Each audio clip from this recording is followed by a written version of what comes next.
Je voudrais rappeler ici à toutes fins utiles que dans tous les pays du monde, c'est l'employeur qui fixe son régime de travail. Dans tous les pays du monde, c'est l'employeur qui fixe le régime.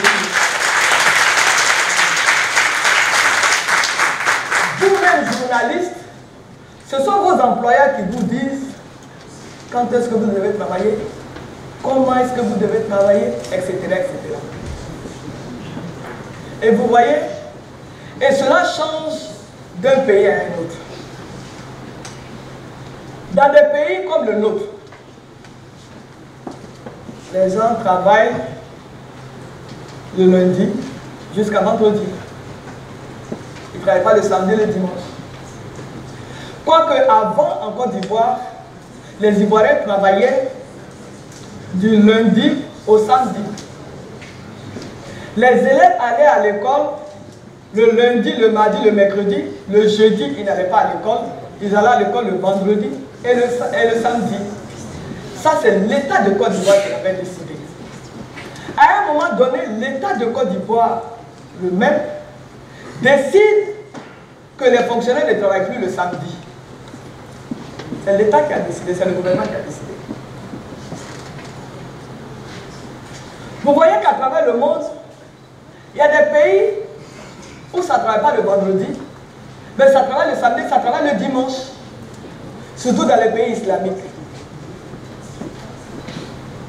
Vous avez des pays où on travaille, certains travailleurs travaillent la journée, il y en a d'autres qui travaillent la nuit, comme aux États-Unis par exemple. Ici même en Côte d'Ivoire, il y a des entreprises où ça travaille la nuit.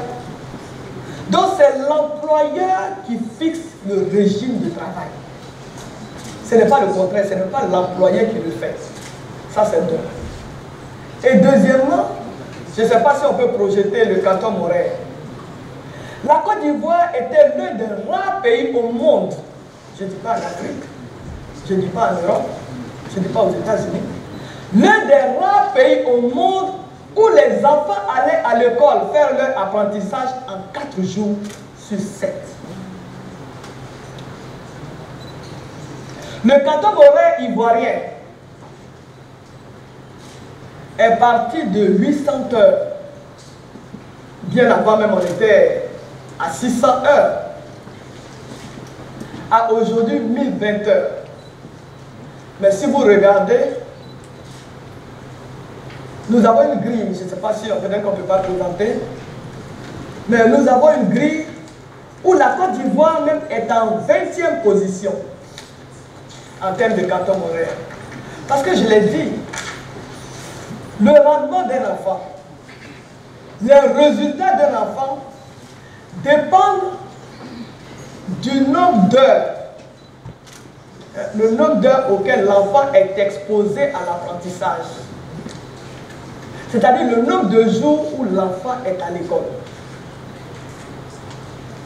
En Côte d'Ivoire, l'enfant allait à l'école pendant 4 jours sur 7.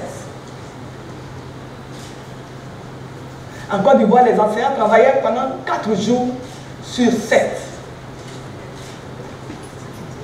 Et la Côte d'Ivoire venait après le Tchad. Je donne simplement les pays africains, hein, parce que les autres pays, ça n'en parlons pas. Après le Burkina, après le Cameroun, le Maroc, le Niger, la Guinée, l'Égypte, le Togo, le Sénégal, le Bénin, l'Ouganda, le Mali. La Côte d'Ivoire venait en 20e position. Non, au jour d'aujourd'hui, la Côte d'Ivoire est en 20e position avec les 1200 heures. Avec les 1020 heures. Avec les 165 jours sur 365 jours l'année. Et je l'ai dit, aujourd'hui nous sommes dans le concert des nations. La Côte d'Ivoire n'évolue pas seule. Je vous ai donné les performances de nos étudiants à l'extérieur. Mais pour que ces étudiants soient acceptés à l'extérieur, mais il faut que le diplôme qu'ils présentent soit crédible. Il faut que la Côte d'Ivoire soit aux normes en ce qui concerne le canton morais. Nous étions de loin en deçà du canton morais. Et oui, pour que nos étudiants soient acceptés partout, c'est parce que nos diplômes sont reconnus partout. Pour que nos diplômes soient reconnus partout, c'est parce qu'ils sont crédibles. Ils sont crédibles parce qu'ils répondent aujourd'hui aux normes. La Côte d'Ivoire vit par hors du concert, mais nous sommes dans le concert des nations. Et on dit bien que le monde est devenu un village planétaire. Et moi j'ai de grandes ambitions pour nos enfants ivoiriens.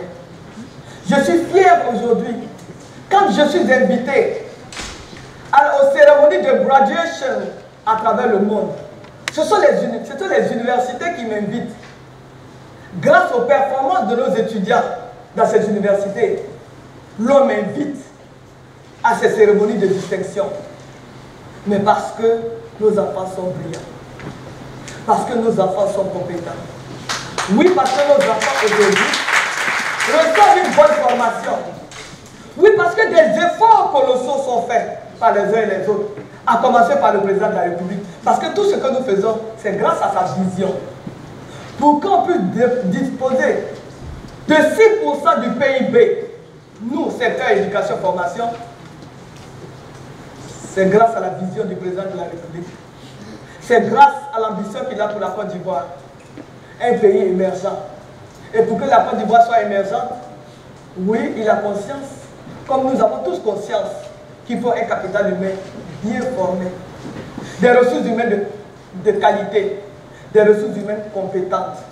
Et c'est la raison pour laquelle, en plus des moyens financiers qui sont investis, nous voyons aussi, nous avons revu les curricula. Nous avons tout revu. Nous avons fait plusieurs réformes. Et entre autres réformes, nous sommes venus à 4 jours et demi de cours par semaine sur 7. La Côte d'Ivoire, rappelons-le, était la locomotive de l'éducation dans la sous-région. La plupart de mes collègues ministres ont été formés ici en Côte d'Ivoire.